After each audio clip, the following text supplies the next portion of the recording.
My dear students, good morning. Welcome back on this class of motion. आपका Ajit mathematics YouTube channel पर हार्दिक स्वागत है। हम लोग मोशन के बारे में पढ़ रहे हैं और उस पढ़ाई को कंटिन्यू करते हुए वेलोसिटी स्पीड तक पहुंच चुके हैं। उसके बाद एनसीईआरटी बुक्स में कुछ एग्जाम्पल्स दिए गए हैं जिसके बारे में हम बताएंगे।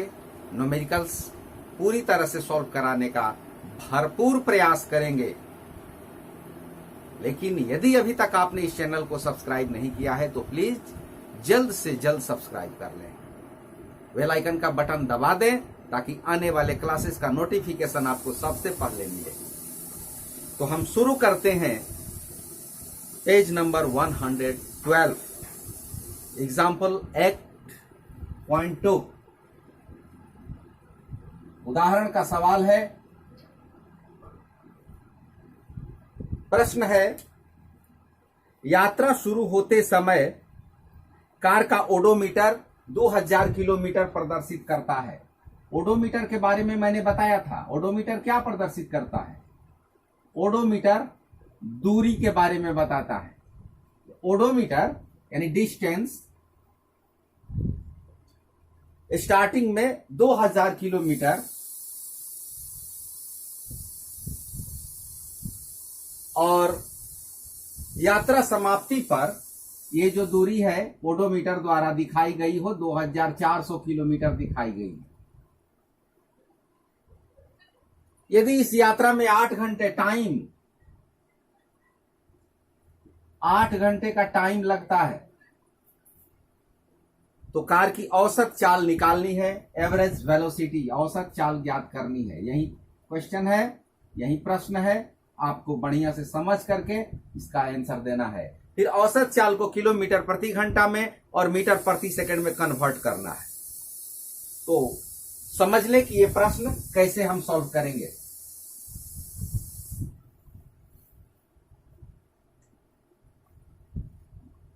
मान लीजिए कि यहां पर 2000 किलोमीटर, यहां पर 2000 किलोमीटर है और यहां पर बी पॉइंट पर 2400 किलोमीटर। तो यहां से यहां तक जो distance covered by car, distance covered by car, car ने कितनी दूरी तय की? शुरुआत में उसका जो ओडोमीटर का पैमाना है वो 2000 किलोमीटर बता रहा है और यात्रा की समाप्ति पर 2400 किलोमीटर बता रहा है। तो कार द्वारा तय की गई दूरी कितनी हुई? कार द्वारा तय की गई दूरी, total distance covered by car 2400 minus 2400 kilometre, और कितना समय लिया गया? Distance covered by car and time taken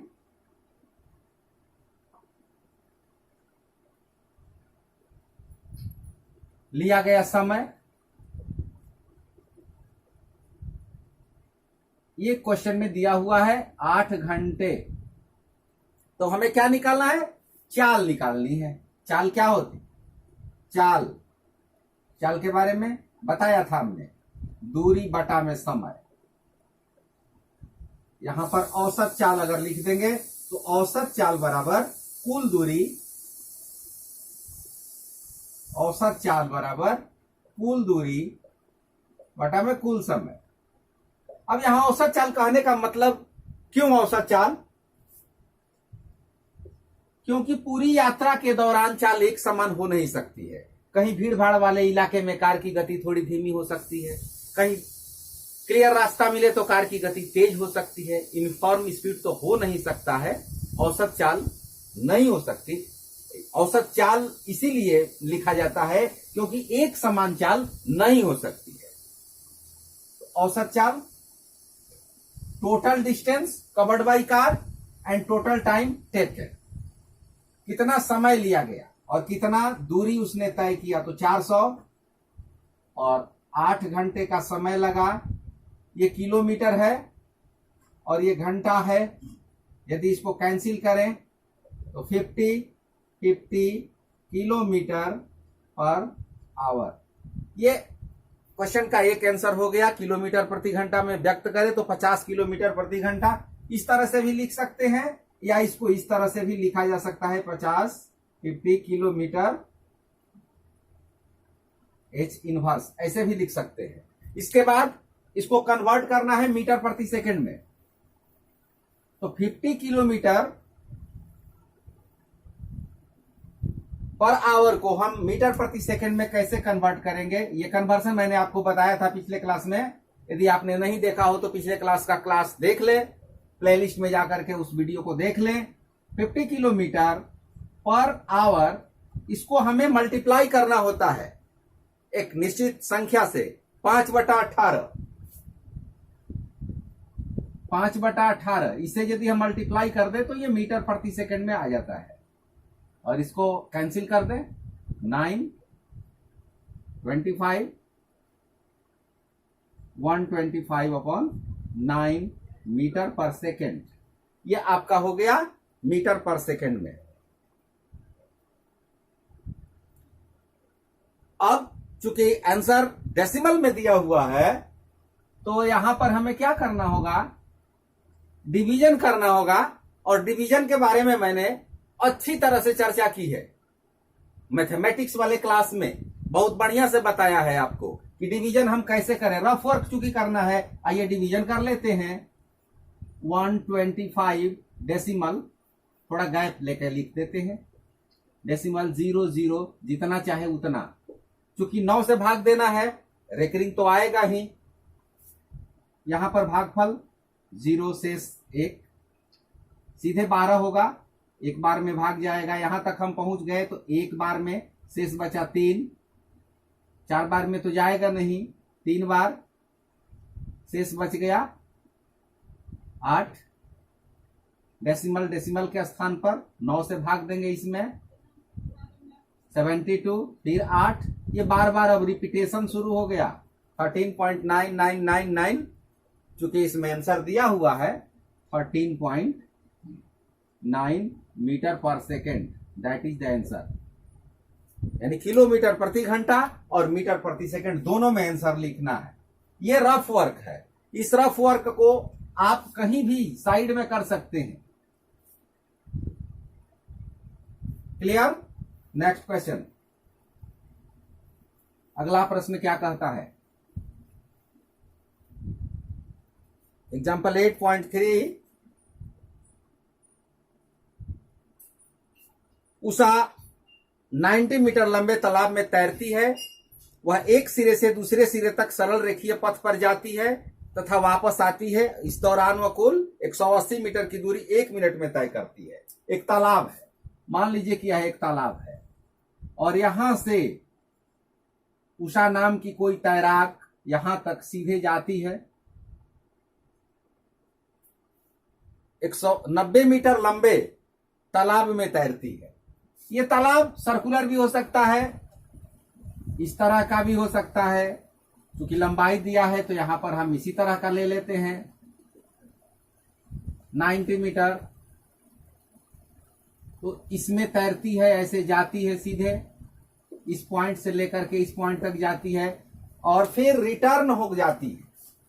इसी मार्ग पर वो लौट के आ जाती है पुनः, और इसमें उसको टाइम लगता है 1 मिनट, 1 मिनट टाइम 1 मिनट। And distance 90 plus 90 180 metre, 180 metre उसका कुल दूरी हो गया। अब क्वेश्चन कहता है कि उषा की औसत चाल ज्ञात करें और औसत वेग ज्ञात करें। तो औसत चाल और औसत वेग, इन दोनों को यहां पर अच्छी तरह से आपको समझ करके सॉल्व करना है। Average speed and average velocity, ये 90 किलोमीटर जाती है फिर 90 किलोमीटर आती है, इसलिए टोटल डिस्टेंस, ये टोटल डिस्टेंस हुआ, total distance 90 plus 90 180 metre. And time taken time, total time taken 1 मिनट, 1 मिनट मीन्स 60 सेकेंड। तो औसत चाल यानी एवरेज स्पीड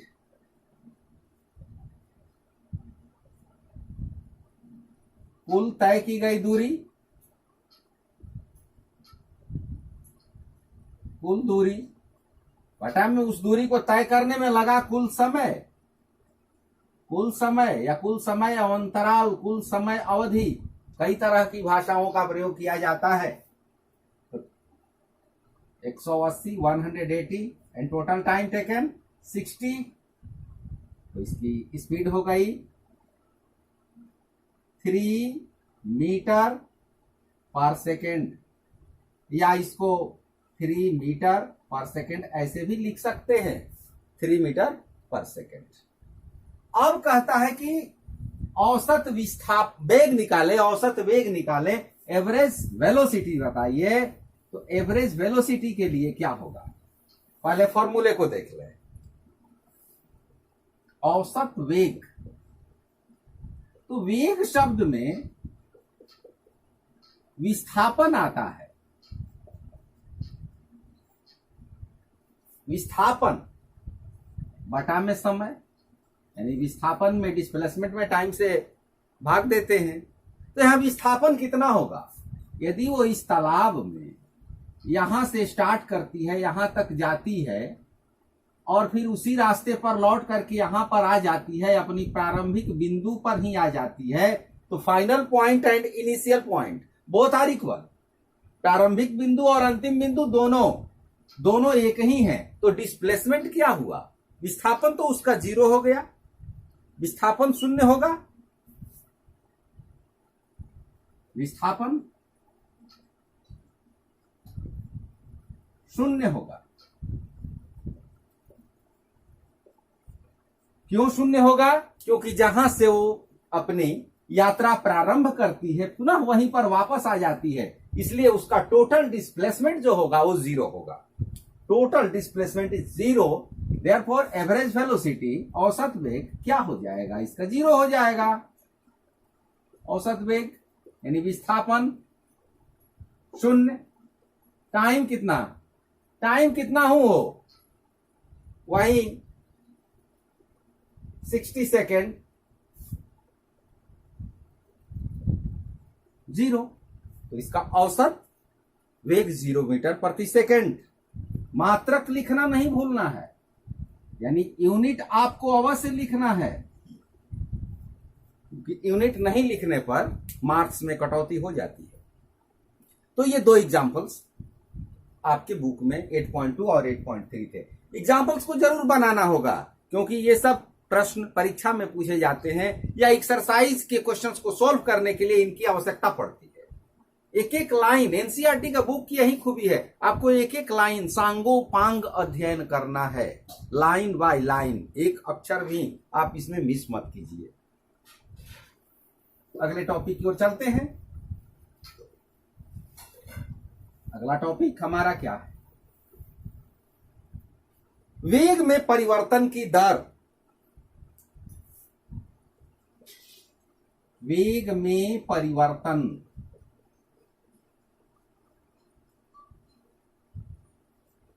की दर, rate of change,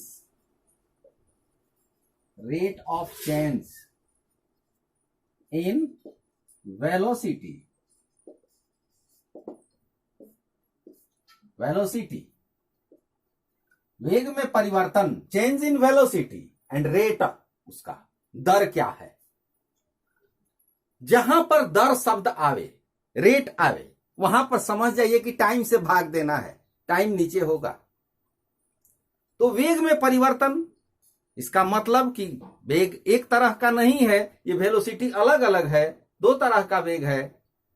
suppose that जब हम कोई ट्रैवल प्रारंभ करते हैं, यात्रा प्रारंभ करते हैं, तो हमारा वेग है कुछ उसके बाद धीरे धीरे स्पीड बढ़ गई, फिर लास्ट में वेलोसिटी कुछ और, तो वही चेंज इन वेलोसिटी, और उसमें यदि हम टाइम से भाग देते हैं तो वही होता है वेग में परिवर्तन की दर। इसको एक्सेलरेशन के नाम से जाना जाता है।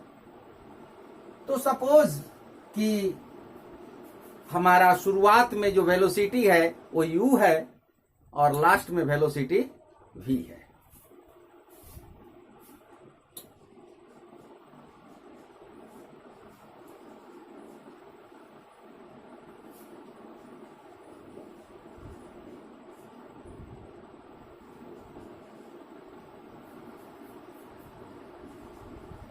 माना कि कोई वस्तु u मीटर प्रति सेकेंड के प्रारंभिक वेग से गतिमान है या चलना प्रारंभ करती है।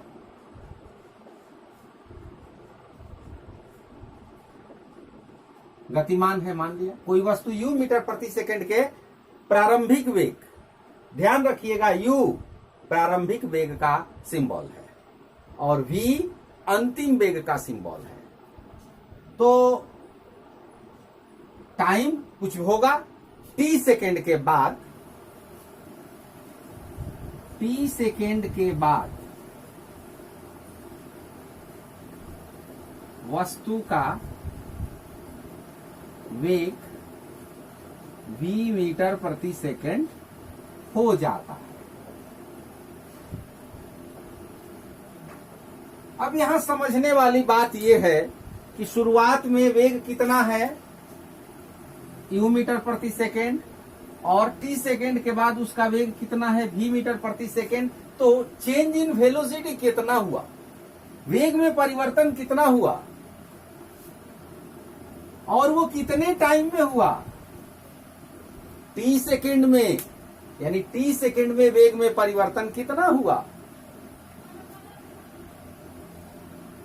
t सेकेंड में वेग में परिवर्तन।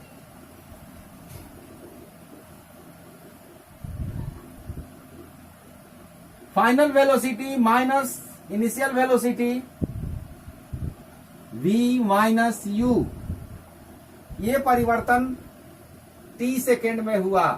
और जहां पर ये रेट शब्द आता है, ये रेट दर, वहां यूनिट लिया जाता है, यानी इकाई सेकेंड में, एक सेकेंड में कितना होगा, एक सेकेंड में कितना होगा, एक सेकेंड में,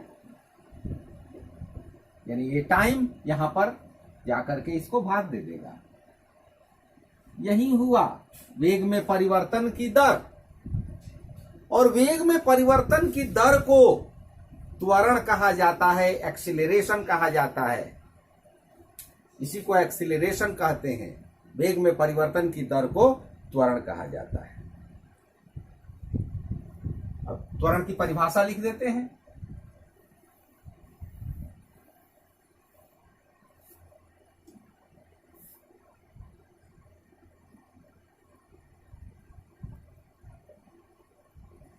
वेग में परिवर्तन की दर को त्वरण कहते हैं।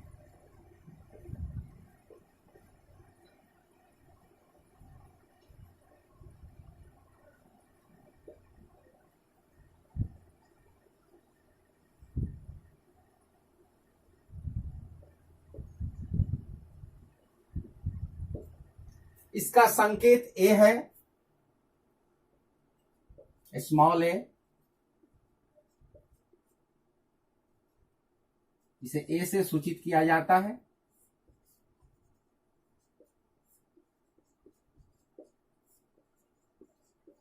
इसमें चूंकि वेग है तो हम जानते हैं कि वेग वेक्टर क्वांटिटी है, सदिश राशि है, तो इसमें भी डायरेक्शन है, इसलिए त्वरण भी सदिश राशि है। त्वरण, एक्सीलरेशन सदिश राशि है, वेक्टर क्वांटिटी।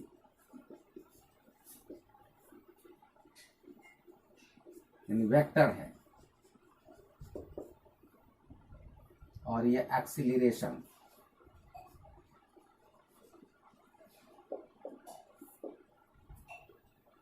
इसका यूनिट कुछ होगा।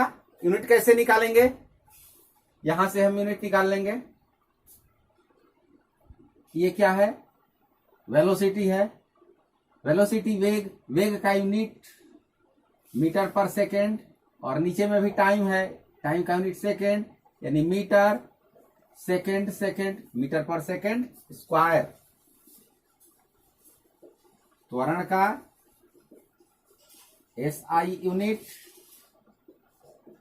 मीटर प्रति सेकेंड स्क्वायर, या इसको इस तरह भी लिखा जाता है, याद रखना है, इसको बिल्कुल याद रखना है। आपको एक एक नंबर के प्रश्न में, 2 नंबर के प्रश्न में ये पूछ देता है। अब यहीं पर इसका फॉर्मूला भी आ जाएगा।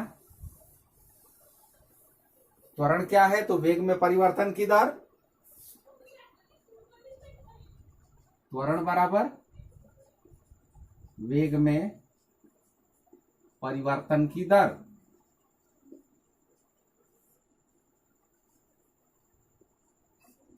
इसे ए से सूचित करते हैं, और वेग में परिवर्तन की दर अभी यहां देखे थे, v minus u upon t, यानी a is equal to v minus u upon t. और ये फॉर्मूला के रूप में आपको प्लीज इसको रिमेंबर इट, याद रखना है। बहुत बढ़िया से आपको ये समझना होगा। एक दो बातें और हैं। यदि वेग बढ़ता है, वेग बढ़ता है, तो उसे त्वरण, वेगवर्धन ये कहा जाता है। त्वरण कहते हैं, वेगवर्धन कहते हैं, यानी वेग में वृद्धि होती है, एक्सीलरेशन होता है। और ऐसा भी होता है जैसे मान लीजिए चल रहे हैं, कार से चल रहे हैं या मोटरसाइकिल से चल रहे हैं, साइकिल से चल रहे हैं, और ब्रेक दबाते हैं। ब्रेक लगाने के बाद क्या होता है? गति धीमी होने लगती है। तो जब गति धीमी होने लगती है तो वहां पर त्वरण घटने लगता है, निगेटिव हो जाता है, तो उसको मंदन कहा जाता है।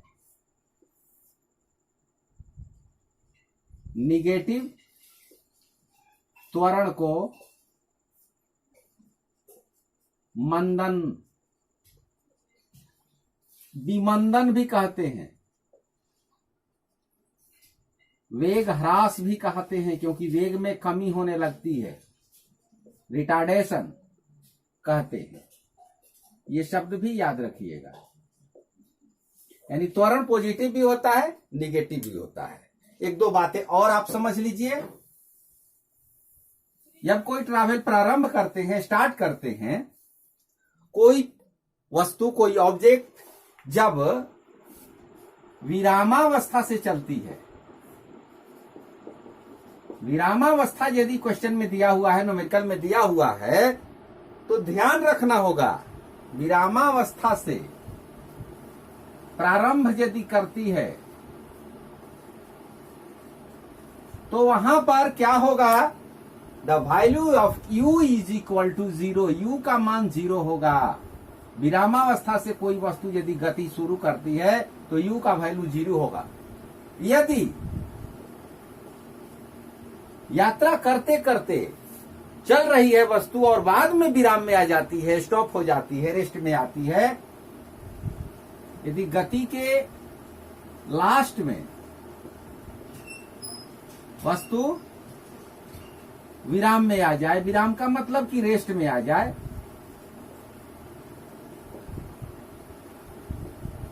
तो वहां पर v का मान 0 होगा। ये सब याद रखना होगा आपको दिमाग में न्यूमेरिकल सॉल्व करते समय, कब u 0 होगा, कब v 0 होगा। इस तरह की टॉपिक प्रश्न बनाने के लिए आपको बड़े काम आएंगे। यदि पूरी यात्रा के दौरान त्वरण एक समान हो तो उसे एक समान त्वरण कहेंगे। यदि त्वरण में परिवर्तन होता है तो उसे असमान त्वरण कहा जाता है। यदि कोई वस्तु एक समान त्वरण से गति करती है तो एक समान त्वरण हुआ। यदि कोई वस्तु स्वतंत्र रूप से ऊपर से नीचे गिर रही है तो उसका एक समान त्वरित गति का उदाहरण है, क्योंकि उसके वेग में एक समान वृद्धि हो रही है। जैसे ऊपर से कोई वस्तु नीचे गिरे या नीचे से कोई वस्तु यदि ऊपर फेंकी जाए तो वैसी परिस्थिति में भी उसका त्वरण एक समान है, भले ही उसकी गति मंद हो जाए। किसी वस्तु को यदि हम नीचे से ऊपर फेंकेंगे तो एक पोजीशन पर जाकर के वो रुक जाती है, रुकने के बाद वो पुनः धीरे धीरे गिरने लगती है। वैसी परिस्थिति में उसका त्वरण एक समान रहता है, क्योंकि वेग एक समान जब ऊपर से नीचे आती है तो बढ़ता है और नीचे से ऊपर जाती है तो घटता है। वहीं कोई कार सीधी सड़क पर चल रही है तो एक समय अंतराल के बाद कहीं उसकी स्पीड में कमी होती है, कहीं वृद्धि होती है, तो उसका त्वरण एक समान नहीं माना जाता है, असमान त्वरण माना जाता है। तो इन सब बातों को आप दिमाग में पहले बैठा लीजिए, कुछ समझ लीजिए, याद कर लीजिए, फिर आगे के प्रश्न को आपको सॉल्व कराया जाएगा। Thank you, all the best.